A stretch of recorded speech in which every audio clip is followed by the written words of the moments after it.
हाय दोस्तों, हमारे इस चैनल पर आपका हार्दिक स्वागत है। आज हम बात करेंगे अपने देश के महान पुरुषों के बारे में। हमारा देश एक प्राचीनतम देश है।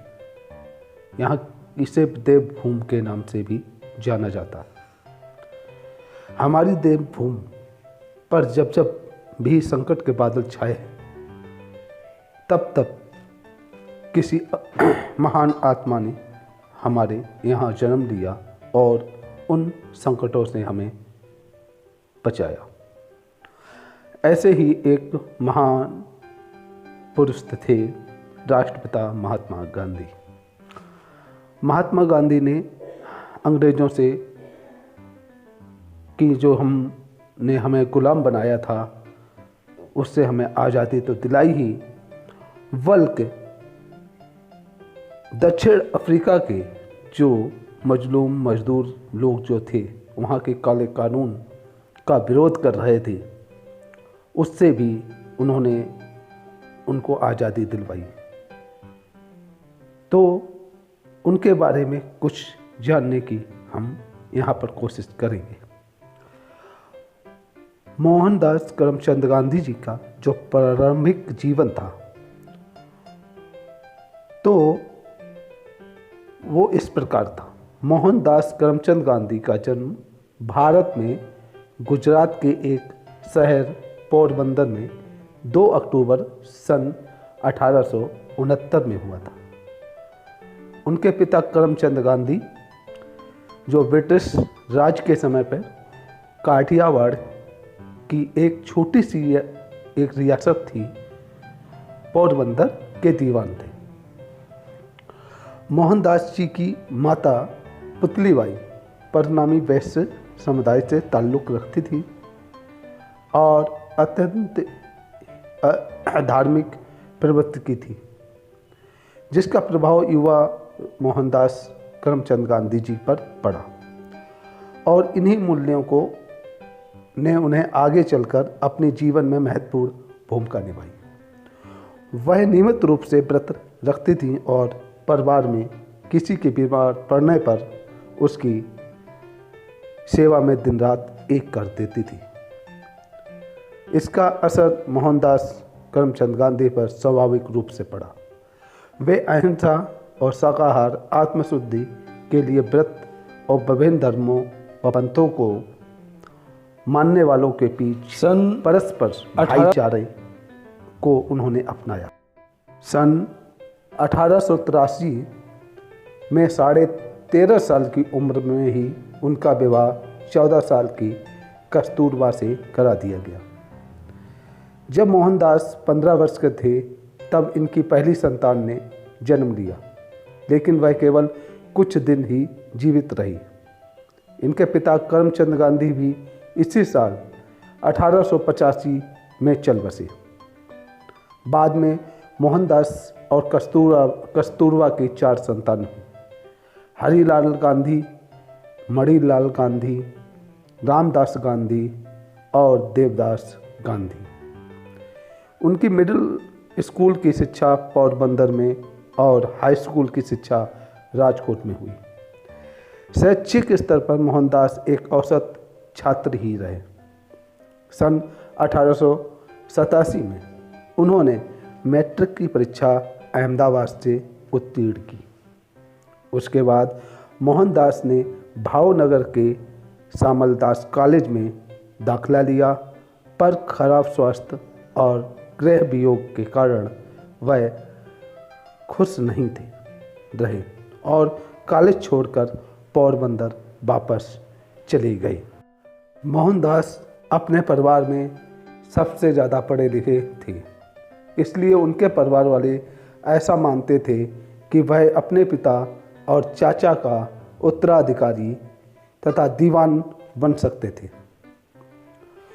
उनके एक पारिवारिक मित्र मावजी दवे ने ऐसी सलाह दी कि एक बार मोहनदास लंदन से बैरिस्टर बन जाएं, तो उनको आसानी से दीवान की पदवी मिल सकती थी।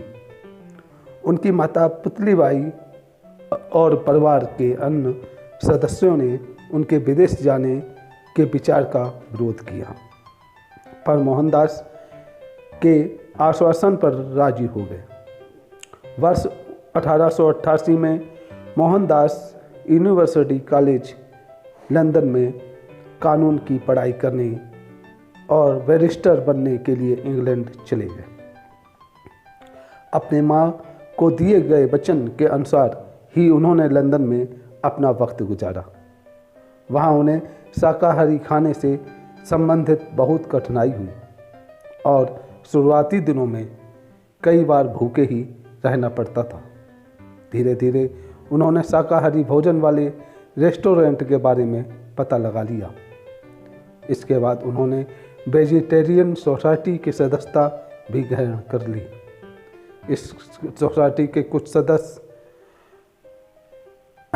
भी भारतीय थे और उन्होंने मोहनदास को गीता पढ़ने का सुझाव दिया। जून 1891 में गांधी जी भारत लौट गए और वहां जाकर उन्हें अपनी मां के मौत के बारे में पता चला। उन्होंने बॉम्बे में वकालत की शुरुआत की, पर कोई उन्हें खास सफलता नहीं मिली। इसके बाद वे राजकोट चले गए, जहां उन्होंने ज़रूरतमंदों के लिए मुकदमे की अर्जियां लिखने का कार्य शुरू कर दिया, परंतु कुछ समय बाद उन्हें यह काम भी छोड़ना पड़ा। आखिरकार सन 1893 में एक भारतीय फर्म से नेटल दक्षिण अफ्रीका में 1 वर्ष के करार पर वकालत का कार्य स्वीकार कर दिया। गांधी जी 24 साल की वो उम्र में दक्षिण अफ्रीका पहुँचे। वहाँ प्रिटोरिया स्थित कुछ भारतीय व्यापारियों के न्यायिक सलाहकार के तौर पर वहाँ गए थे। उन्होंने अपने जीवन के 21 साल दक्षिण अफ्रीका में बिताए, जहाँ उनके राजनीतिक विचार।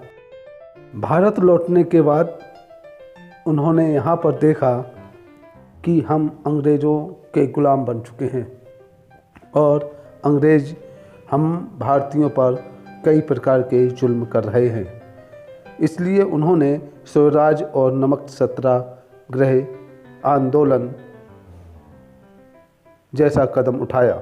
असहयोग आंदोलन के दौरान गिरफ्तारी भी उनकी हुई और यह गिरफ्तारी के बाद वो 1924 में रिहा हुए और सन 1928 तक सक्रिय राजनीति से दूर ही रहे। इस दौरान वे स्वराज पार्टी और कांग्रेस के बीच मनमुटाव को कम करने में लगे रहे और इसके अतिरिक्त शराब, अज्ञानता और गरीबी के खिलाफ भी लड़ते रहे। इसी समय अंग्रेजी सरकार ने सर जॉन साइमन के नेतृत्व में भारत के लिए एक संवैधानिक सुधार आयोग बनाया, पर उसका एक भी सदस्य भारतीय नहीं था। इसके कारण भारतीय राजनीतिक दलों ने इसका बहिष्कार किया। इसके पश्चात दिसंबर 1928 में कलकत्ता अधिवेशन में गांधी जी ने अंग्रेजी हुकूमत को भारतीय साम्राज्य को सत्ता प्रदान करने के लिए कहा और ऐसा न करने पर देश की आज़ादी के लिए असहयोग आंदोलन का सामना करने के लिए तैयार रहने के लिए भी कहा। अंग्रेज़ों द्वारा कोई जवाब नहीं मिलने पर 31 दिसंबर 1929 को लाहौर में भारत का झंडा फहराया गया और 26 जनवरी 1903 का दिन भारतीय स्वतंत्रता के रूप में मनाया। जब हिंदुस्तान के 2 टुकड़ों के बारे में महात्मा गांधी को पता लगा तो उन्होंने कहा कि हम देश का बंटवारा नहीं चाहते, क्योंकि यह उनके धार्मिक एकता के सिद्धांत से बिल्कुल अलग था। पर ऐसा हो ना पाया और अंग्रेज़ों ने देश को दो टुकड़ों में बांट दिया, एक भारत और दूसरा पाकिस्तान। गांधी जी की जो हत्या 30 जनवरी 1948 को राष्ट्रपिता महात्मा गांधी की दिल्ली के बिरला हाउस में शाम 5:17 पर हत्या कर दी गई। गांधी जी एक प्रार्थना सभा को संबोधित करने जा रहे थे जब उनके हत्यारे नाथूराम गोडसे ने उनके सीने में 3 गोलियां दाग दी। ऐसा माना जाता है कि हे राम उनके मुख से निकले अंतिम शब्द थे।